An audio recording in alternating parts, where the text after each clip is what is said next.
So nandito tayo ngayon sa main power station. Bali check natin ngayon yung battery dito.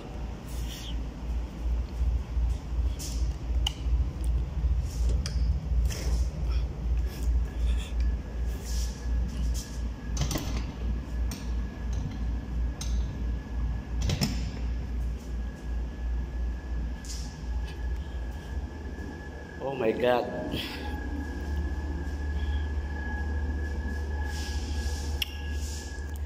Bali, mga ibang battery dito, kulang na sa karga. Wala nang tulad nito, mga kamaster. Ito, nasa minimum level na. Kailangan lang lagyan ito.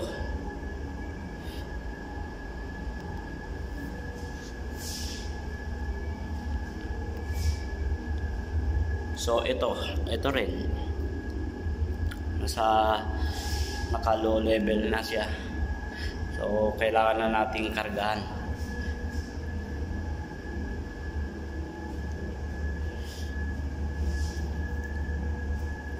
Some batteries natin ay kailangan ng kargahan, pero yung iba sira na, hindi na gumagana tulad nito mga kamaster, lagi na lang naka-full, hindi na nagcha-charge yan. Tulad nito mga kamaster, kailangan ng palitan. At ito rin. So lipat naman tayo sa ibang cubicle, yung battery ng control ng power turbine. Doon naman tayo mag-check. So let's go mga kamaster. Bali bukas magkakarga tayo. Bali ngayong araw na ito ay chinek muna natin kung ilan yung marami ba yung battery kakarga natin ng distilled water. So lipat lang tayo mga kamaster.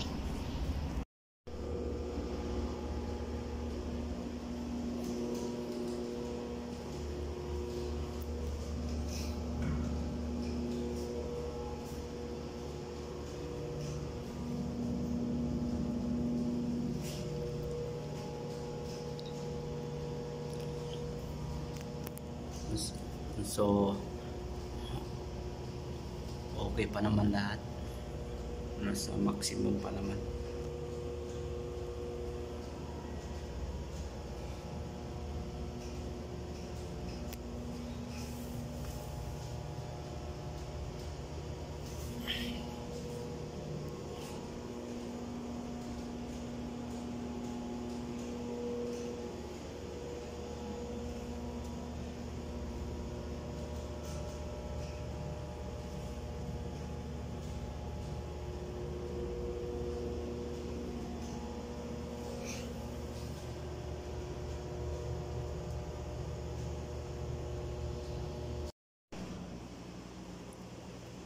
So ito rin.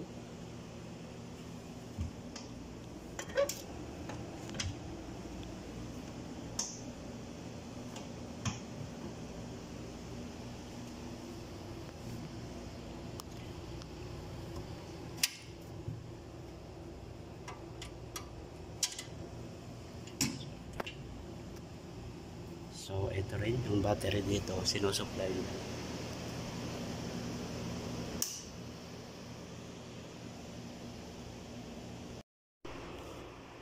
So nandito na tayo sa local control room.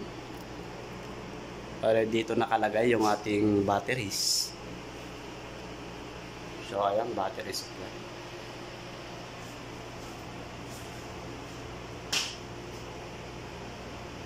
So bali ito yung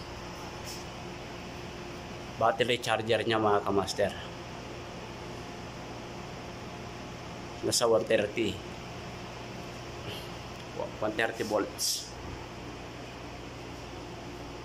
So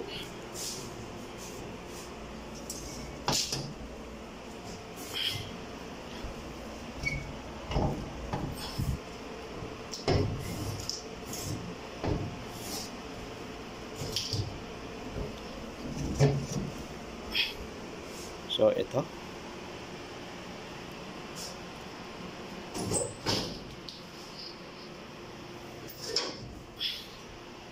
So ito, marami din. Okay pa naman. Pero pwede nang lagyan ito. Hanggang dito. Pwede nating lagyan. Marami ng kulang. Lagyan lang natin man konti. Kasi bumaba na siya. Mga 1/2 inches yung binaba ng ating battery. So, as you can see mga kamaster, napakarami dito. At meron pa rito sa baba.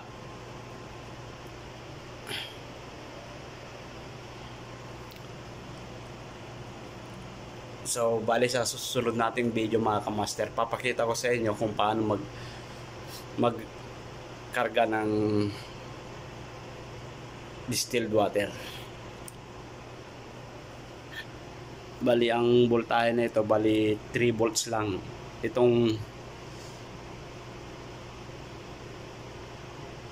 isa nito 3 volts lang to. Bali nasa 130 lahat. 30 volts pag siniris. So yun lang mga kamaster ang video natin ngayon. So check din natin yung ating batteries. Bali 27. Ito yung battery ng ating auxiliary generator. Bali okay naman siya. Bali naka-charge siya. So tignan din natin tong sa kabila. Bali ito mga kamaster na i-charge ko na to nung nakarang araw. So okay pa naman yan. Nag-charge pa naman.